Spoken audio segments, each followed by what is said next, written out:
In case you missed it, you're allowed to be hot, smart, and rich. So let's get into it.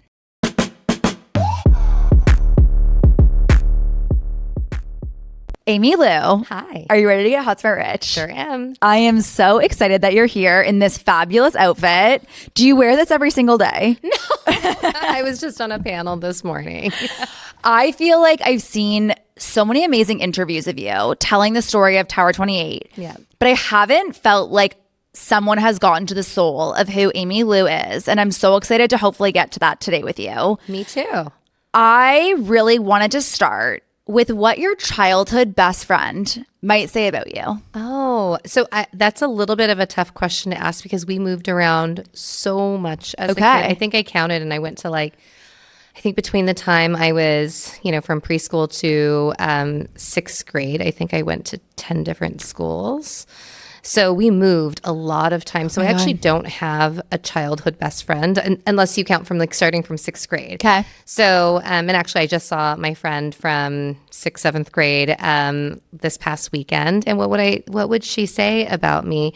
I think she would say I am exactly the way she expected me to be. Which is what? For people that are just getting to know you. Which is, I think I've always been outgoing. I think I've always been ambitious. I think I've always been entrepreneurial in my own way. But I also am someone who really cares about the people around me and really cares about how I get there in the journey.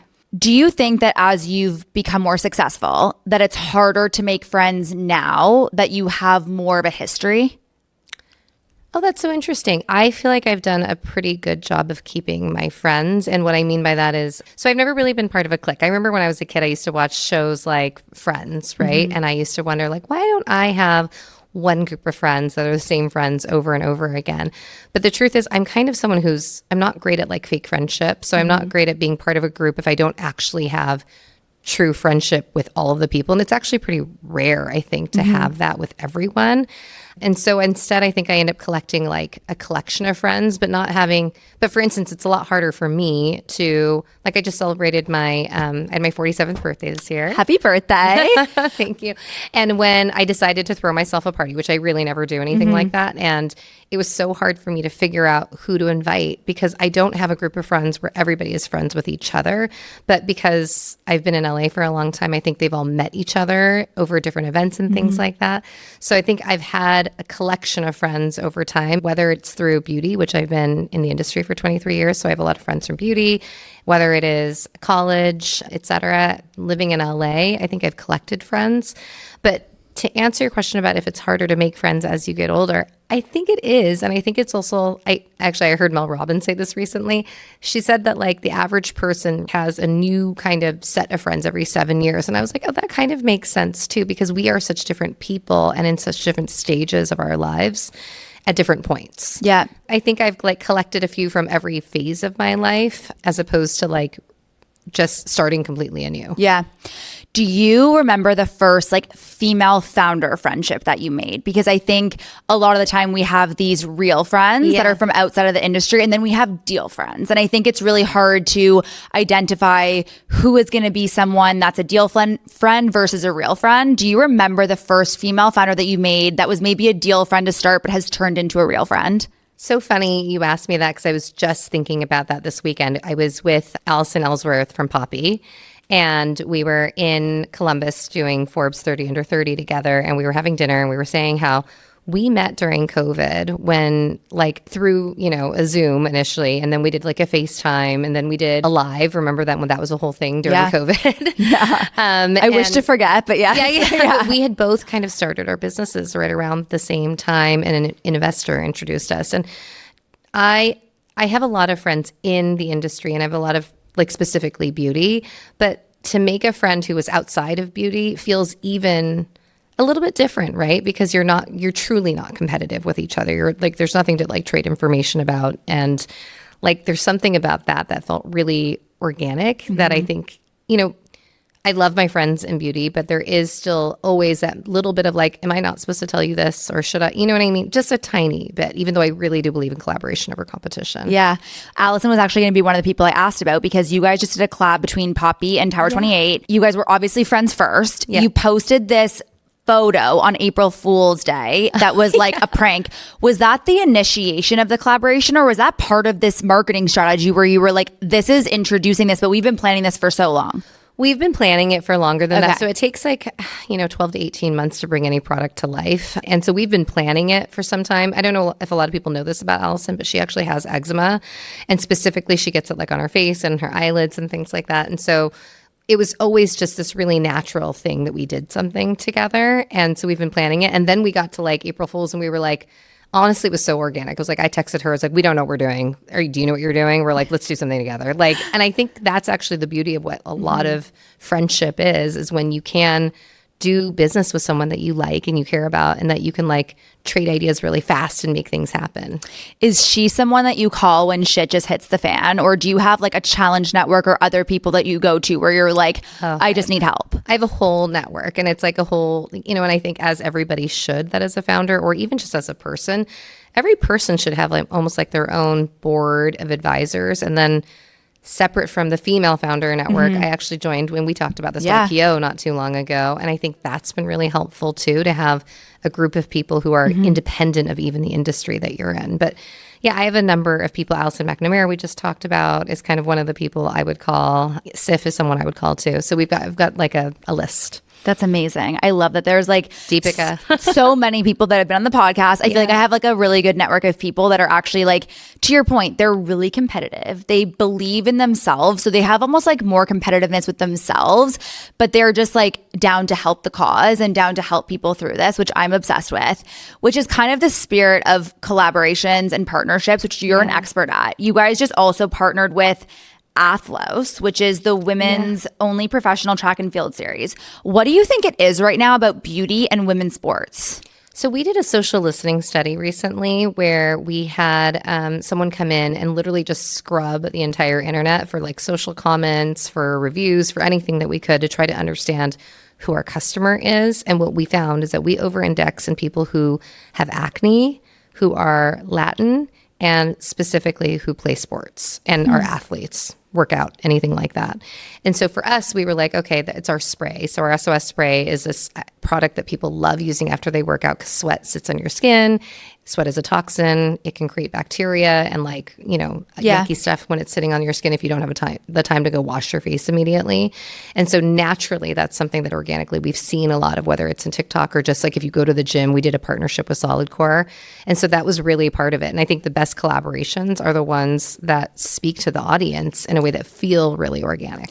Have you guys ever done a collab like Poppy just did with like that Love Island star where it's like a product? Amaya Papaya. Like, is that something you guys have done? Well, the only product person one we've done is Tony Bravo. If you know who she is. She's an influencer creator. And she literally came into our office one day. We were showing her a preview of our blushes. And she was like, that's cool, but like, I feel like you're missing 2 shades. And we were like, what are we missing? And she started pulling things out of her bag and showing us. And we were like, oh, okay, well, if you feel strongly about it, should we just do this with you? And that was the first time we've ever done a product collab with a person. If you had to tomorrow pick anyone out of the pop culture ether to figure out who you wanted to do a collab with, who would it be? I mean, this is so, I feel like basic, but it would be Taylor Swift. I mean, could it not be anybody else? Like, especially with her new Life of a Showgirl. I think she was talking about orange, and my whole team was like, oh my gosh, this is our moment. Like, all of our products have like this like beautiful orange in them, but she's just so iconic. You guys have not brought in a celebrity partner, which I feel like a lot of beauty brands have tried to do. Was that super intentional? I mean, really, we haven't done paid influencer. I really want to build up the organic community first and understand who really loves our products. We have had the luck of having people like Hailey Bieber has talked about us, Khloe Kardashian's talked about us like organically. And I think that's amazing. And honestly, I've gone to Hailey and said like, hey, do you want to be an advisor? I don't know if she's allowed to, but not now. Maybe not now, but she said she was interested. I don't know. Anyway, so we have done that kind of thing where we've gone to people and paid them for their advice. Katie Jane Hughes, for instance, is a makeup artist who we've given equity to in exchange for being an advisor for us. But we haven't done like paid partnerships in that sense. I would consider it if it was truly authentic. Like I've also had celebrities come to me and say, I'd like to be your chief creative officer. And I'm like, I've never seen you post or talk about us. So why would, like, if you don't truly love it, like, why would we do it? Totally. I feel like you have such a clear vision of Tower 28, where you came from, where you're going. For you personally, as the brand founder, was it intentional to build your personal brand very much as like a founder persona and not really bringing in like your personal life into that? Or walk me through that. I guess you talk about eczema and like your skin journey, but while you were deciding what you would talk about and what you wouldn't, how did you start thinking about that? I don't know if I can tell you it was so intentional. I think it was almost more a product of the fact that I'm 47 years old. I didn't come into this with a platform of influence. The age thing actually maybe is not even relevant because there's a lot of people who are any age that are creators, right? I just don't think that's the way I grew up in the world. I'm not an expert in terms of I'm not an esthetician. I'm not a makeup artist. I think my expertise was really like, I was a person working on a team in the industry, right? Like I feel like I'm much more akin to being someone more similar to someone on my team than I am to being a celebrity or any type of an expert. And so for me, I always kind of felt like that wasn't my strength necessarily. I was really good at being like a number two. And it actually took me a while to figure out what my voice was. I felt like I was really good at telling someone else's story. And so when it came time to turn it around on myself, I was like, oh, I don't know if I know how to do that. And to be honest with you, it wasn't until we started doing desk sides with editors and talking about the brand. And they were like, okay, you guys are eczema safe, whatever. Like, why? Why is this important to you? And I was like, oh, yeah, I have eczema. And they were like, why didn't you tell us that? And that was when I realized, oh, people actually care about like the story behind the story. And I started talking about it more. But I also don't want my entire life to be creating content. It's not what I think I'm good at. I think when you are a founder, right, you have to think so much about where and how you spend your time. And for me, that is just not my highest and best use. I think a lot of people listening to this will really resonate with what you said even at the beginning, where you were like, my childhood best friend would say that I'm entrepreneurial and a leader and all these things, but it took you until you were 40 to actually bet on yourself. Looking back, do you think that was the perfect moment to do it? Yeah, explain. Absolutely. And a lot of times people say to me, what's it like to have an overnight success? And I'm like, overnight success? I've been doing this for 23 years at this point. I've been in the same industry and working in this job to some extent. But I'm so glad it happened when it did because I had the chance I had my kids, I had time to learn on someone else's dime. I have the ability to kind of understand the success and to appreciate it. And then I think also I've seen enough, whether it was my own mistakes or other people's, to understand that things kind of have an up and a down to them too. So I think that I've just been able to kind of weather the storm a little bit more. I guess it's kind of like being, I don't know, like a child celebrity. Like I think that would be really hard to do because then what do you do next? Where I'm like, instead I feel like this is almost like the pinnacle of my career. Totally. I feel like even yesterday I got like a horrible hate comment about something so ridiculous.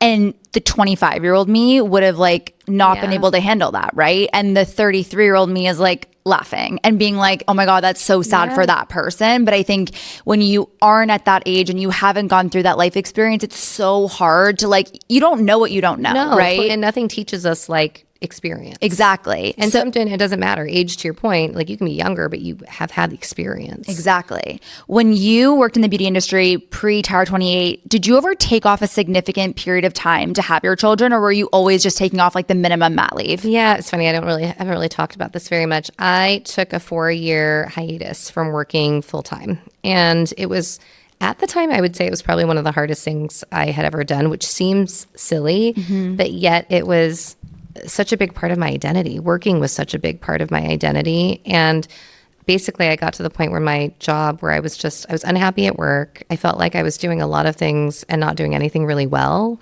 And I think that's the point that you're like, you just feel haggard. You're like working all day. I came home and then I was like taking care of doing the second shift, which I think a lot of women do. And then putting my kids to bed and then working again and then waking up and doing it all over. And I was tired and I wasn't happy. And I think it was to the point where actually I hadn't even talked about it that much because I was so like on this hamster wheel. And then one day I told my husband and he was like, why don't you quit? And I was like, what? Like that's an option? Like we were not wealthy, but he's always been super frugal. He made sure we had saved a lot of money. We always lived beneath our means.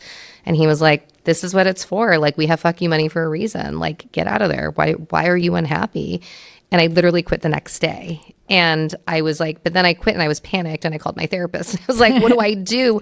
I felt like I experienced a death, quite honestly. Like, that sounds so dramatic, but it's not. It really felt so sad to me at the time. They had like a big going away party for me. And I felt like and it was the same time that my eldest was starting kindergarten. And there's this thing we do in society where we meet people and the first thing we say is like, hi, my name is Amy. What do you do? Or whatever. People asked me and I was like, well, do you want to know what I used to do? And it felt so like my identity was really in question. And it's so interesting because now, even as a founder, like so many founders I know, their work is their identity. And I would say to some extent, I have a little bit of that too, but I'm trying really hard. I mean, there's a reason why this is not Amy Liu Cosmetics, right? Like that was never the intention. And I do at some point hope that my brand is bigger than me. Like, I don't think that am I the right person to be managing this brand when we have like hundreds of employees? I don't know that I am. And I want something bigger for it than I think I will be. But I think a lot about that time and how restorative those years were for me. I ended up having my third child during that time. Okay. We bought our first home and fully remodeled it. And I think that gave me a lot of confidence because it was like, I didn't have I used a contractor, but I didn't have a designer. And I had to figure it out. It was like this thing that you could actually physically see and be like, wait, I did that. I chose every handle. I chose every doorstop. I chose, everything. There was something really incredible about that experience where I think if I hadn't had that and almost like tried on being a stay-at-home mom a little bit, I don't know if I could be doing what I'm doing. Subscriptions aren't just about repeat orders. They're about building real, lasting relationships. And that's where Recharge comes in. They're the subscription platform powering the brands you know and love. Chamberlain Coffee, Blueland, Bird & Bee, and over 100 million subscribers worldwide. What we love? Recharge takes the headache out of retention with seamless subscription experiences, powerful analytics, and tools that help brands go beyond the moment to keep customers coming back. From flexible billing options to automated retention strategies, they make it easy for brands to deepen their connection with every customer, turning one-time buyers into loyal advocates. This is why we partner with Recharge and why they're giving the HSR community 90 days free, helping brands test, learn, and grow their subscription business with zero risk. To claim this incredible offer of 90 days free, click the link in the show notes. It's so empowering to hear that for someone like me who previous to meeting my husband was like, I didn't even know honestly if I was ever going to get married. And actually, shockingly, my dad actually said that to my now husband when he asked for my permission to get married. He was like, I genuinely didn't know if Maggie would find someone because she's just a lot, which I am. But to hear that in the best way. But I think for women that have poured their entire identity into something, it's so comforting to see these incredible women that have gone on to do such amazing things, like you, Amy Griffin, who took off 10 years to have her children and now runs G9 Ventures and has a best-selling book. I think it's so important to talk about stories like that because oftentimes you think about having kids and taking off time, and inevitably the relationship that you have with money, with your husband, with your partner will change. And we had a really interesting conversation the other day where you talked to me a little bit about when you weren't working and you were spending money and it was the value that was placed on that by your husband. And then now the roles being reversed. I would love for you to repeat that for people listening that might want to try to be in a situation like that or might be wanting to go back to the workforce. I mean, so first of all, I think that the reason why it's so hard to take time off is because we so fear what happens on the other side of it. And I do know women who've had a really hard time getting back into the workforce because maybe the world has changed and your skills are different than the ones that are needed in the workforce. So I think it's a real thing. I think if you do it, you have to keep your toe in the water. And I always did. I always consulted. I kept working the whole time. I just didn't work full time. Yeah. And I think that made a huge difference for me. I didn't know that on the other side of it, I was going to start my own business, right? But I think that's important. The other thing that I think you're mentioning, so my husband is maybe the nicest man in the world, and he is so generous, and he is not someone who is trying to restrict me. However, he has very different values than I do when it comes to money, meaning he is maybe the cheapest man alive and so frugal. He's generous with other people, but so frugal with himself and by extension, me. Or at least that's how I felt. And I think the thing that was really hard about that was like, I mean, listen, like I like to get my nails done. It's like a small thing that I've always enjoyed. And it makes me feel clean. And especially when the kids are like, literally when the kids are small and you're like, I'm not really doing that much. I was working virtually. I was doing drop-offs and pickups, and I'm not doing anything glamorous. I had a lot of guilt around that. I was like, why do I need to keep doing my nails and getting them done? Why can't I do them on my own or whatever? And I remember I would sometimes like, honestly, like I would lie. My husband would be like, oh, where are you going? I'm like, oh, I'm going to go to the grocery store. And I would really go and get my nails done. And he didn't do anything or say anything to make me feel like I had to do that. But I think it's because I was worried about like the judgment of something that he didn't value that I was spending money on. And I think for women, it's really important to be able to like have the agency to spend money on the things that they want to. If that's like something that's making me happy. And at the time, listen, I was still contributing to the household. I was taking care of the kids. I was doing all of the domestic house life. And I think that's really an important thing. But like you have to have those conversations up front with your partner and be clear about what it looks like. Now, I think money can feel like power in a relationship, whether or not, even if you have a husband like mine who's super nice and like would not, if I had asked him, he never would have said like, don't do it. But I think for me, I just knew we had a different sense of values, because if he's not willing to spend money on himself, you're like, am I allowed to spend money on myself? And so I don't know, it was really important to me that like I make money. I wanted to be able to send us on vacation. I wanted to be able to send my kids to college. We used to go to dinner with our families, and I remember everyone would stand up and we would pay for dinner, and everyone would look at Victor and say, thank you for dinner. And I'd be like, I'm here too. Yeah, you know? For sure. It's like, it's so crazy when it's like the two of you, but people just make an assumption that it's the man that's doing it. Totally. And now the crazy thing is I started Tower 28 and he joined 3.5 years in. And so he very clearly joined a business I started, and he works for me as our CFO. And he's actually the one who's much more clear about it than I am. Like he tells everybody I work for my wife. Like I joined her company. He's super deferential when it comes to that. And I don't think there's that many men who could do what he's doing that are just willing to take like the back seat and really just be so supportive. But I think there's been something so beautiful about that, and it's made us closer because there's been a real baton pass. He gets it. Like he's like, you are now the breadwinner. You're the one that we need to make sure like has a clear mind. Like he's taken over on the kid side of things. So he does all of the kids scheduling. He does all of the kids. He's picked up so much on that side of things.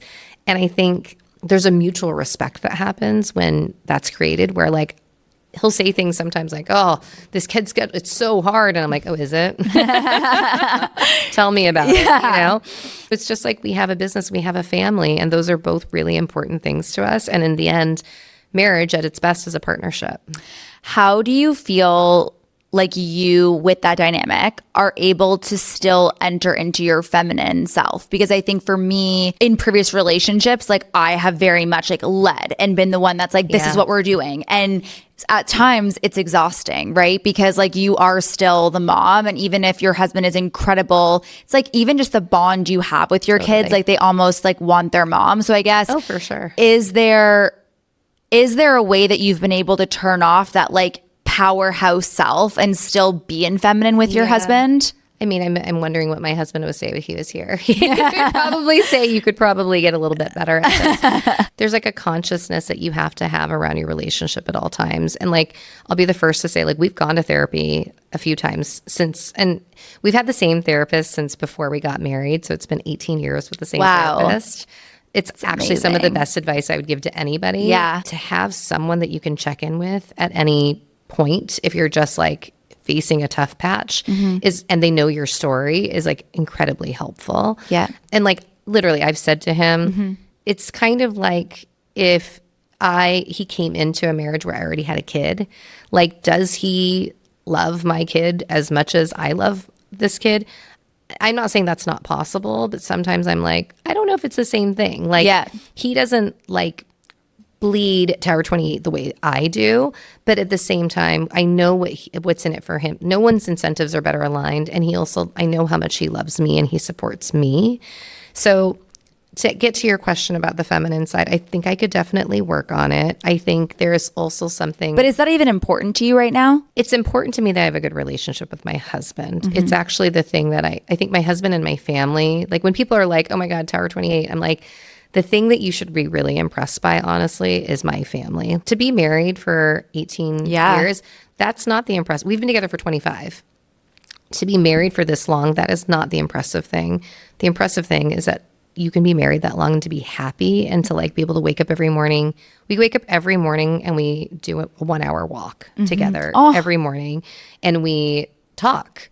Right. And I think he's like the first person I call when anything happens. We actually, I think, have a great relationship, but even a great relationship doesn't mean there's not bumps in the road and that it's not, hard at times. I think the thing that's really important to me is that like our kids can see that we like care and that we try and that we still like enjoy each other's company. And I think the thing that is most important in relationships is respect. And we both really respect each other. And that is irrespective of who is a breadwinner. I think it's so important. This is why I love to talk about relationships on the show, because it is so related to business. It's like the person you decide to make your husband or wife or partner or whatever is literally the most important business, financial decision you will ever make. I say this all the time. I always like everybody, and actually a girl on my team, when she got married, she was like, I've known her forever. And she was like, you literally told me this when I was like so young, that it's the one person you get to choose as your family. Literally. Every other person, even your kids, you don't get to meet them beforehand. Yeah. But no other family member do you get to choose other than your partner. And it really will dictate the rest of your life. Because if I had married someone who didn't want to see me do well, or who was, and we all know people who are in that situation where their partners are threatened by them making more money or anything like that, I think it's really hard. No, I was in that relationship before this. And like, that's why I left. And even it's so funny, like my husband now, he's like praying, being like, let her have a huge exit one day so we can like share in like everything, because it's a lot, right? And I think it's like being with someone who will be there through the highs and the lows, and someone who was like, take off time to not work and take off time. But now that you're the breadwinner and he's like, I see the mission, I see what you're doing, and I'm, by the way, going to follow you. That's like a true partnership through whatever is coming your way. Well, it's like it's like a baton pass. It really is. It was like he was a breadwinner. He felt all the burden and the responsibility, which, I mean, to be honest with you, it's a lot. We have 3 kids. We have 3 kids in LA in private school. It's an expensive lifestyle to be here. And so like it has been a real shift for us, but we both appreciate each other a lot. But it probably took a little bit of time for it to get to that point with Tower 28. Yeah. So you started it after you had come back from the workforce, or you came back to the workforce in another role and then you were like, wait, I don't want to do this. I want to do this for myself. I came back into the workforce full time with Tower 28. And there was a period of time where I was working, but like still caretaking. And it's really hard to decide like when you spend money on resources like nannies and things like that, because you have this guilt that you're like, I'm not like cash flow positive. I'm not revenue driving. I'm not actually contributing yet, but yet I want to take this really seriously. And so it's really hard to figure out how and when to make those decisions. If anyone is listening and they're thinking about doing this with it and they're married, I think one thing that my husband did for us up front is he created a lot of boundaries where he was like, listen, we can do this. At the time, he was like, if you want us to put money in, you're not going to take a salary, and like something has to give here. And it's either going to be like, we can't do all of those things and you want to do private school for the kids. So I pulled the kids out of private school, which I felt really guilty about at the time. Now I feel like it's probably, if that's like the worst thing that happens to them, fantastic. Great, yeah. They need a little bit of struggle in life, right? So I think that was something that I did that I was really happy about. He made those boundaries where he was like, we can't do it all. This is what I need. And then he also said, like, how much money are we going to invest? And he put the cap at $150,000 and 5 years. He's like, we're not doing it for more than 5 years or for more than $150,000 in. this can't go on forever, and it can't be this money pit that we keep putting Like you see people on Shark Tank that have like mortgaged their house and they have like $1 million of debt towards their business, and like they have 5 kids, and I'm like, oh my God, this is not. But mentally, we wouldn't have been able to do that, right? Like he is, again, like he's someone who, like, it took us, we didn't buy a house until I was, like 39. Yeah. So it took a long time for him to even get into the, and we could have afforded it. You know what I mean? So it just took a long time to get there for him. So he's a really risk averse person. And I think you have to make each other feel safe. What was it that you saw that was worth the risk of taking your kids out of private school, putting $150,000 in towards your business, to be like, this is a different product or company that doesn't exist? I think for me, it's like at some point you had to just bet on yourself. And like I had an investor come to me. I actually went to him and I was like, I'm looking for a job and I wanted to get back into the industry full time. And I was like, it needs to be something where I have a seat at the table, I have equity, it's funded, all of these things. And he was like, honestly, aren't you turning 40 soon? And I was like, yeah. And he's like, you're not going to do it if you don't do it right now. And that was really the kick in the butt that I needed. And I had kind of talked about it for a long time. I had told everybody I wanted to start a company at one day, and I just hadn't actually pulled the trigger on it and done it. And I kept saying it, but it took someone actually saying to me, like, basically shitter it off the pot. Was that because you were afraid of failing? I think it was because I was afraid of failing, but I think I also told myself a story that it was too late, and that because I didn't have money and I didn't have a partner, I couldn't do it. So I think I saw like all of the no's in front of me and I didn't see a path forward. I mean, this was, 7.5 years ago, when the only people who were raising money that I knew of were like the Away and the Glossiers and like these big companies that felt so distant from me, or the brands that I had seen come up were like expert brands, makeup artists, estheticians, but I had never, maybe like Greg Renfrew from Beauty Counter, but people who raised so much money, and I didn't have any clue how to do that. And I just didn't think that that was me. And this investor said to me, he was like, well, if you have money, you don't need a partner. You can hire people. And I was like, oh, okay, well, I don't have any money. And he was like, I'll be your first money in. And then it was really just the door opened, and so many people actually came to me and said, like, you've been saying you wanted to do this. I want to invest. And I think that was a sign that I should just bet on myself. I often find that people that are afraid to almost like fail publicly are also afraid to celebrate their wins publicly. Yeah. Do you feel like you hide your success from people in your life? Absolutely. Why do you think you're like that? Oh gosh. I think there's a few things. I think one, I really believe in building quietly. I think we have this society that likes to see things get built up and then likes to tear them down. And I just don't want anyone not rooting for me. And so I think there's part of that. I think it's also part of both my nature and maybe even my culture of being sort of a little bit under the radar and not as just braggy. I probably do worry a little bit about, I'm still friends with my same friends from like childhood and et cetera. And like, I don't want to make anyone uncomfortable maybe, if I'm being really honest about it. So I guess I haven't been as public. It's such an interesting theme that I identify because especially as a woman, there's such a fine balance between being braggy and confident or bossy. And it's just interesting to see women step into their power and own it and not feel like they have to shy away from it. But it's still one of those balancing acts because trust me, like I watch people treat my husband very differently where it's like people just assume he's going to pay for dinner. Like it's just an assumption. And I think it's actually really brave when people disclose things like numbers or success, because I'm like, you are now going to have to, for the rest of your life, make other people feel uncomfortable for you to feel comfortable. Yeah. What has been the most uncomfortable moment for you building Tower 28?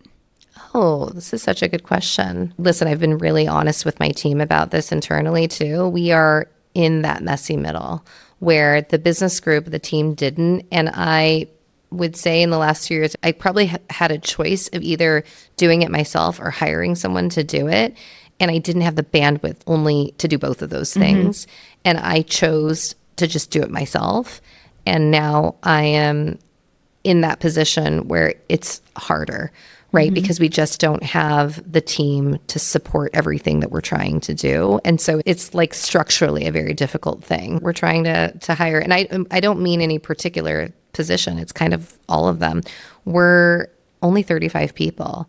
For the size of brand that we are, we're pretty understaffed. Yeah. Do you believe as a woman you can have it all?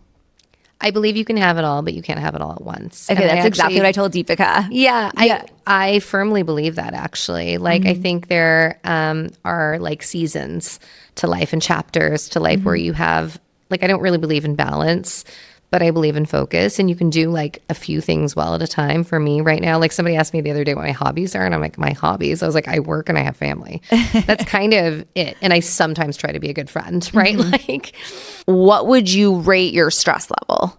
oh, I actually feel like I'm not a very super anxious or stressed out person. Okay. The business itself does not really stress me out. I actually find the work part of it, I'm pretty even keeled about it. The thing that stresses me out the most is people. And it's really like anytime I've ever had to like let someone go, or if something's not working out, that stresses me out a lot. Okay. So you have built like one of the most successful brands at Sephora over the last 7.5 years. Yeah. Do you have a favorite child?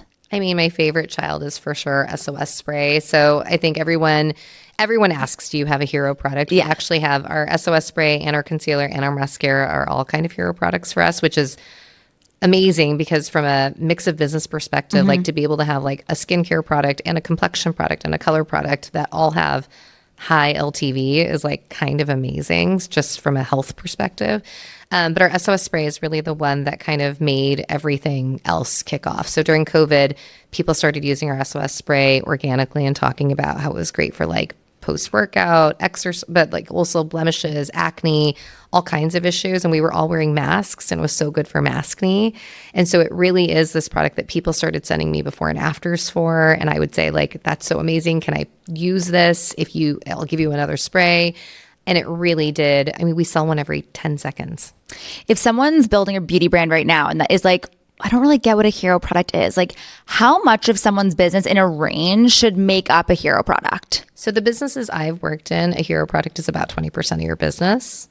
And ideally, what you want is a hero product that can be 20% of your business, but it's also some of your best unit economics. So like there have been brands that you and I both know that have literally closed because they didn't expect for this. They were like, okay, well, I'm just going to make this product, but unit economics are not good, but like it's a great product. I love it. And then that's the one that starts being really successful. And the rest, everything below the line can't support the economics of it. So you're selling this product. It's really popular, but you can't make money. Yeah. I posted a very controversial video about the expectation of influencers and gifting. And as someone who sees both sides 1,000% as an investor and as an influencer, like I had a very specific POV on what the expectation is for influencers with gifting. From Tower 28's perspective, when you gift an influencer or a micro influencer product, what is the expectation of them to post that product? So I believe firmly that because you can't ask anyone to do anything unless you pay them, right? Like it's just not fair. And because we haven't done sponsored content before, I really believe that like we're just gifting and hoping. It's kind of like playing the lottery, right? Like we're just hoping that people love the products and organically talk about them. That said, we're really investing in things like affiliate, where like if you love it and you talk about it and like we're kind of in it together, like why shouldn't you get some upside out of it? Have you seen an influencer really move the needle for the brand, like beyond anyone else? I would say a few, yeah. I mean, like when we had, in the very beginning, there was an influencer named Nicole Guerrero. I don't know if you remember her. She's a beauty influencer. And she posted, I mean, this was when we sent in the early days and we like were going on people's YouTube pages and grabbing their addresses and just sending to them. Like I wouldn't do that anymore, like without asking permission, nothing. We were just sending boxes to people because we didn't know any better. And the boxes we were sending, and this is like back when like people were sending like those giant beauty blenders. Yeah. And we were sending these like sad little shipper boxes with just product inside, like nothing to speak of. And I think we had like 250 followers, like really nothing. And she opened the box, she tried our lip jelly, and then she screenshot pictures of herself buying 10 more of them and posted it. And this was so early days. And when it happened, I woke up the next morning and I was like, I thought something broke. I was like, why do we have all these orders? Who are these people? Like, I think I don't remember the actual number. Maybe it was like 200 orders, but like 200 orders when you're used to like 10 is crazy. Yeah. In the very beginning, right? I mean, we had like a Shopify site and like an Instagram mood board, really nothing. And it's funny because I sent her flowers. I tried to like whatever. And she just like never even responded. We were like, thank you so much. Have you talked to her since? No, I've never talked to her. It's so funny. She never did. And nothing, but like there have been other influencers, but that's probably the most, I think you just remember so clearly those early days. Like, I mean, I remember those moments when the first time we were at dinner and like I saw a girl pull out a lip jelly and put it on, and she probably thought me and my daughters were so crazy because we were all staring at her. Because there's those moments that you're like, this is real. Has there been a moment recently that's kind of taken your breath away? I'm on the board of the National Eczema Association. We make all of our products to be compliant with the National Eczema Association. It's a big part of my story and my why.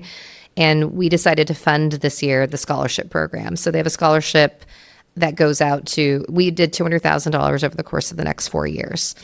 And they have this big expo where they bring in like all of the most, it's like thousands of people who suffer the most from eczema. They're caretakers. They have these little trade show booths where people can show products and things like that. But they have a series of events, whether it's like the big dance at night or like during the day. They have doctors and toxicologists talking about eczema, like why do you have it? What does the research show? And what it really is a community gathering. So they have all of these people who come together that suffer. And they didn't tell me they were doing this, but we'd asked in advance, we're like, can we meet the people who are the scholarship recipients? They're like, no, we want to respect their privacy. And I was like, okay, I get that. But they had told all of the scholarship recipients, why don't you all show up at their booth at 3 p.m. if you're open to meeting Amy and the team. And so at 3 p.m., all of a sudden, 42 recipients and their caretakers and everybody all crowd around. And they stood in this like kind of horseshoe. And I just quickly said something like, oh my God, thank you for being here. We're so happy that we could like have you as part of this experience. I know how hard it is personally.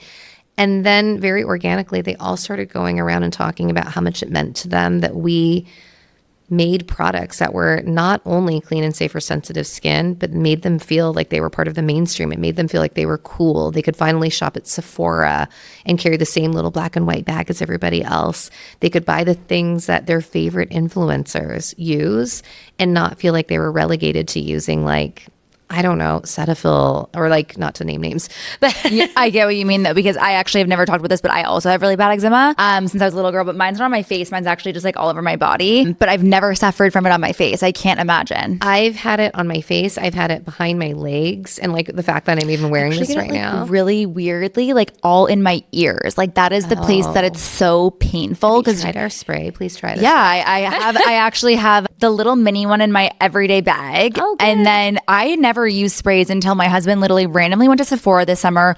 He was like, I bought you something, and it was like a spray and it was great and I love it. But when obviously I knew you were coming on, I was like, wait, I'm gonna like start to use this as my everyday spray because it's usually just the one I bring in my bag. And I will say, I think my skin has been looking really good recently. Your skin looks amazing. Yeah. So that's the power of the spray. No, it is the power of the spray, but it's also the power of the community. And I think just to create something that you have an intention behind, and my intention was always to like make a safe space for sensitive skin, like people who not only gave them products that made them feel good in their own skin, but also made them hopefully like walk a little bit different through the world, and to see it reflected back in such a literal way, and have people who frankly were telling me their stories about how they had tried to commit suicide. And like, I don't know if people really understand, but people who have skin conditions suffer so deeply, not just physically, but mentally, because they feel like they get bullied more. They don't try to go on dates. They don't try to go for job opportunities. There's so much that happens when you don't feel good about yourself that is palpable and very, very life-changing. And so the ability to give people like the confidence.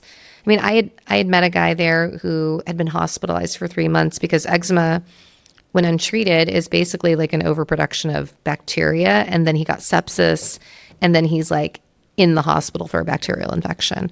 So these things are like, they're very hard for people. Yeah. And I think the more that, and actually I think it's so great that you're saying that, because like no one would look at you and think there was anything wrong with your skin. Well, it's actually crazy. Funny little story about my childhood trauma is like when I got my first babysitting job, I had a breakout of eczema and it actually turned into impetigo, which is like extremely contagious. And so I remember, because like I loved working. I started my first business when I was 7. I was devastated because my first babysitting job actually got taken away from me because I was going to be contagious because of my skin condition to the kids.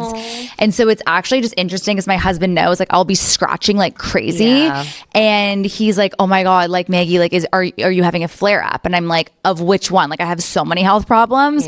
But it is just something that I think the more cool people, or like people that are in tune with culture, talk about it, make brands like this, the more that everyone's going to feel like, oh, like there's nothing wrong with me. Well, and I think that's actually the thing that like our mission, and what I think that we're able to do really well, is not only is it clean and safe for sensitive skin and the products work and they're high performance, but I think there's this like other intangible of like it being cool and making sure that, and like that's actually the thing we really care about too, is we want people to feel like they get to be part of the cool crowd. They have that aspirational element that beauty at its core always is. Yeah. Okay, we're going to have to go into rapid fire, but one of the things I just want to give you your flowers for is I literally wrote down, and we didn't have time to answer this, but Tower 28 is a beauty brand that feels safe without being boring. And I love that. I really feel like you guys have nailed that. So the 3 words we talk about that we want to be and stand for is good, clean, fun. Love that. Okay. Rapid fire. Yeah. What is the last thing you put on your credit card? Oh my God. Anything for my house. So our house, unfortunately, was in the Palisades earlier this year, about the fire. So now we live in Venice Beach, and wow, that is taking quite a big hit on my credit card right now, because we are remodeling. Is that the most expensive last thing that you bought as well? 100%. We have a leak right now that was like, I think the leak is causing a $35,000 ticket just in having to take out replace the rotting wood, and then we have mold, and then houses are a money pit. Nightmare. Okay. That's not even the fun stuff. Like what's like the most fun thing that you've put on your credit card last? There is a light fixture that we just bought that I really love, and I'm kind of like, there's like an oven that I really balled out on. I feel like in your next life, you're going to, well, not even next life, next chapter is like Martha Stewart vibes. Maybe. I really love interiors. Okay. We're literally remodeling that house, and we're moving offices, and I'm going to remodel that area. Like we're just doing this year's a lot of construction. Okay. What is your biggest red flag when hiring? Oh, my biggest red flag is, I have a number of them actually. When people don't have any consistency in their jobs, where they stay places for like a year or under a year, like lots of jobs skipping is one of them. The other one that I talk about to my team a lot is when people say that what they really want to do is strategy. I'm like, like, don't we all want to spend a lot of time on strategy? I need people to like roll up their sleeves and do the work. Yeah. Read receipts off or on? On. What is your favorite thing in your closet right now? Oh, this is a good one. I feel like I should have some good ones. I just had this blazer from Saint Laurent that I really like. What is your favorite beauty brand that is not yours? Oh, this is so hard. I will say I use Rose, the hair products, ROZ. Mara is a friend of mine, but really my hair is so long, and I really love that leave-in milk conditioner. Love that. It's been a game changer. Would you rather Zoom or in person? In person, 110%. Who picks Zoom? Well, I actually had someone on the podcast who said Zoom is the most understimulating thing that you can do. Yeah. Like, so it's horrible. I love in persons, but it's just hard in LA to get to someone. Yes, you know, scheduling. Like this took us 2 months to schedule. Yeah. Scheduling is hard. Would you rather fire someone or go raise money from a VC? Fire someone. And that says everything. Sorry. That's not it. So raise money from a VC. I think I had maybe the best. I raised money from private equity. Okay. I had a great experience. I think I had the best fundraise of anyone I've ever known. I did it in 6 weeks. Like, we didn't use a banker. My husband handled it. So that was actually a super seamless and not hard situation. I just don't need to fundraise again. So if you were like under your head, like you have to go raise money, I'd be like, I do not want to. Yeah. Amen. Yeah. But fire someone, like, I truly believe it's like throwing up. It's like if it's the right thing to do, it's the right thing to do for both of you, and you feel so much better afterwards. Yeah, I actually haven't been able to do it in like ever. I've actually had to have my business partner do every firing in our company, except last week I actually did fire someone and it was horrible. It's horrible. But it felt better after. It's horrible, but like I think if you really believe in your heart, and every time I've done it, I believe in my heart is the right thing for both sides. Yeah. And you're letting them go because like it's literally called letting them go because they have higher and better things that they can do too. Yeah. And I just really believe it's like a fit thing. I love that. Okay, last one. Reading or a TV show? I wish I would say reading, but it's a TV show. What are you watching right now? I just finished watching Wayward. What is that? Oh my God, it's a Netflix series about reform school, and it's a thriller with Toni Collette, and it's really disturbing. And my sister put me on, and I watched the whole thing, and I was disturbed the entire time. Oh my God, that's like, I hate horror movies or anything It's like scary. a reform school cult. Okay, and it's a true story? No. Okay. But it's inspired by true stories. Okay. Yeah. Amy Liu, where can people find you and what can they help you with right now? Oh, I love that. Okay, so at Tower 28 Beauty is our bigger handle. My personal one is Amy, AMYLIU _T28. What can they help me with? So we're actually doing an open casting call right now. We put it in the New York Times, and we're doing an open casting call for sensitive skin. So you can go to our Instagram and find the link for it. But really, the goal there was we really want to show skin that looks like real skin. So textured, acneic, all of the things. And it's actually pretty hard to do that when you are using with casting agencies.